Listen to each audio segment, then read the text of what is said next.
ايه ده، هو انتي بتتكلمي كده ليه؟ ما تعيشي عيشة اهلك. هو انتي جاية منين؟ So basically, that's what I had to face every single time I opened my mouth when I moved back to Egypt. So if you watched the previous video about struggling as a child of immigrants in Ireland, I actually moved back to Egypt for university. So I had a reverse culture shock where people still treated me differently. So one of the main reasons why I was excited to go back to university in Egypt was like, oh my God, when I go to Egypt, like, I'll totally fit in. I'm Egyptian, they'll love me, I'll have so many friends because we're all Egyptian together. And I just thought like I'd have a mad time in university. And then I went to uni and I was still getting asked like kind of similar questions to the questions I was getting asked growing up in Ireland. It was so annoying. The most annoying question was, which is Arabic for where are you from? Like, can you imagine, like in Ireland, growing up, where are you from? Where are you originally from? Then I go back to Egypt where I am originally from and I get asked the same question. I was just like, oh my God, like what can I do? It was so annoying. And like, I didn't really understand, and I still don't understand why people think I'm not from Egypt. So I did some, self-reflection and analysis, and I think I know why. I think a lot of people would say, oh, you don't look typical Egyptian. I don't know about that. I think I look pretty Egyptian. I think it's actually the way I talk and hold myself. Because like as someone who grew up in Ireland, I can spot an Irish person walking a mile away just from the way they carry themselves. If they enter a restaurant, their body language, the way they look as well. But I can just tell by the way they hold themselves if they're Irish or not. And I think it's the same way. Because I didn't grow up in Egypt, I just don't have the same body language or mannerisms as someone who did grow up in Egypt. So people kind of pick up on that and they're like, oh, you're not from here, where are you from? But that used to piss me off back in uni. Now I don't really care because I'm pushing 40, so not much affects me at this stage. Other things that annoyed me when I went back to Egypt or like made no sense to me were people would ask me like really weird questions. Like I remember when I started uni, people would be like, oh, did you have any friends in Ireland? Did they treat you like one of them? They just expected people to be so racist to me because I was different, which I found kind of interesting. They'd ask me questions to test my level of religiosity and Arabic. So sometimes I swear to God, people would be like, oh, سمعنا كده سورة الفتحة, which means recite like the opening verse of the Quran just to see how religious I was brought up. Or هو اللون ده ايه بالعربي, like they just asked me, do you know what this color is in Arabic, and all this kind of weird shit, and I'd be like, it's orange. Like, oh, bravo, well done. And they just treat me like a 4-year-old, and I was like 18. I found that very patronizing and super annoying. And then another interesting thing is people would assume I was stupid because, especially in the beginning, the first few years of university in Egypt, كنت بتكلم عربي كده وكنت بقول hi guys, assalamu alaikum. I actually did talk like that, funny enough. I don't now, because I talked like a bit like a child learning Arabic would talk. A lot of people thought I was really stupid. So in university I had this blog, because I'm that old, we actually had blogs back in the day, and I used to talk about like, conspiracy theories and like the number 5 and Fibonacci sequence and all that kind of stuff, because I was really into all that weird stuff back in uni.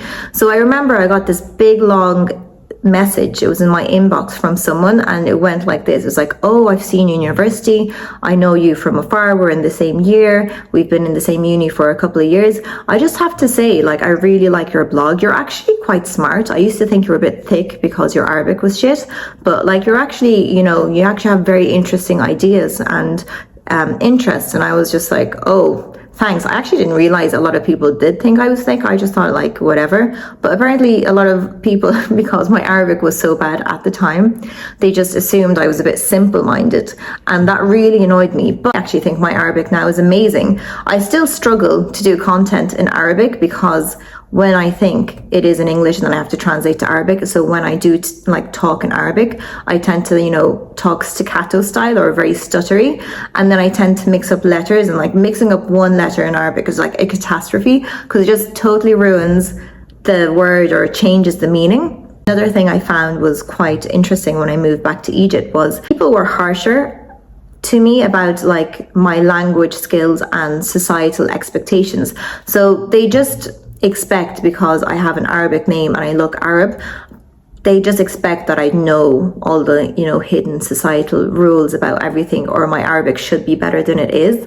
But they don't realize, like, I never lived in Egypt until university. Like, I never had formal Arabic training. Like, all the Arabic I got taught was my mum and the ship in the kitchen, basically. Like, I had every word I know in Arabic was like physically beaten into me. Like, it was really hard for me to reach the level that I did. And then to like talk and people would be like, oh, your Arabic is so bad, blah, blah, blah. It really hurt. Like, and then I have to pretend it didn't hurt because I didn't want to appear like a snowflake, basically.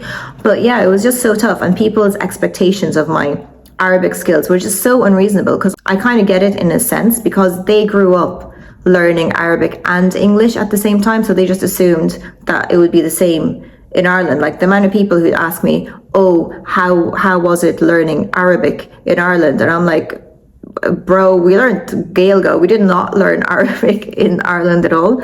So for many people who grew up like learning languages growing up, they just think it's the same for everyone else, but it's not.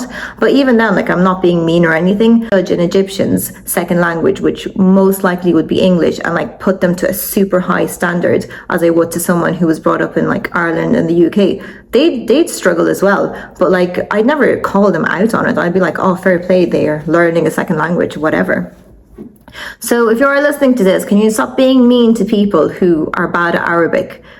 And when I say mean to people, I mean me, okay? Like, one of the reasons why I was actually inactive of Instagram for like, I think 2 or 3 years was I used to get so many messages, and I actually think it was one person who had so many accounts, but for some reason this person, whoever it was just attacking my Arabic. He'd say stuff like, like, go live your family's life, like basically stop acting uppity. Another thing that I found super difficult about moving back to Egypt was I always felt so different, like really different. I didn't get any of the cultural references, and people expected me to get the cultural references. And then because I grew up in a different environment, I found it very hard to find people I actually connected to. Like, even when I got married, like I got married to someone who is born and bred in Egypt, I found that relationship very difficult. And now that relationship obviously didn't last. But even now, like when I have friends, all my friends, they're either mixed race or expats or people like me. I only resonate with people who've had similar lived experiences. And there are not many people who are like third culture kids, as I'd like to call them. I think it really narrowed down meaningful connections I had.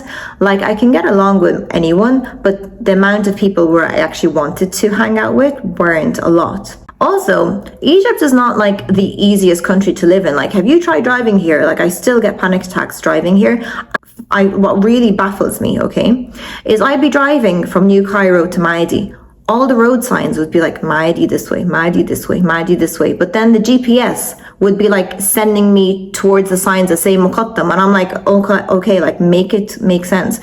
Why am I driving in a different direction to where I want to go? Like, none of the road signs here make sense. If you're lost and you have no internet and you're following the road signs, God help you, I don't know where you'll end up, probably in Sudan. You just be totally lost. So like, stuff like that makes no sense. And there's no guide to do anything. Like, you can't Google, how do I issue a birth certificate for my son who was born in Ireland but is mixed race, and I don't have an Egyptian birth certificate because I wasn't born here. Like, there's no website to help you with that. You have to like call someone, and then that someone says something and refers you to someone else, and then someone else says something completely different, and you're like, oh my God. Like, doing any paperwork here is a logistical and mental nightmare. Like, I actually haven't done a lot of the paperwork I should have had done here, because just the thought of like, navigating the legal systems here and all the government buildings, it's just, I actually want to cry just thinking about it. There's a lot of stuff that isn't said in Egypt. Like, you're supposed to be like a dolphin and just like telepathically understand what's being said in between the lines. And if you're a very literal person like me, that doesn't come easily or naturally to me. Like, now I understand, but it's only because people had to like verbally explain it to me, because I don't understand like all these like tiny little social cues. Not the easiest society to fit into. And I feel if you're an expat or you're non-Egyptian and you're moving to Egypt, there's a lot of leeway given, because they're like, oh, sure, look, they're not Egyptian. There's some grace given. But if you are Egyptian and you don't get anything, people are just like really hard on you. So yeah, I'll wrap this video up because I do tend to ramble, don't I? But if you like this video and all this, like, you know, third culture kids stuff, let me know and I could make a couple more videos because I actually like talking about this. So yeah, let me know. And if you did find this video useful, please like and subscribe. And if you know someone who this video could resonate with, please send it along and let me know if you like this content or if you have any similar experiences to share. Okay, bye.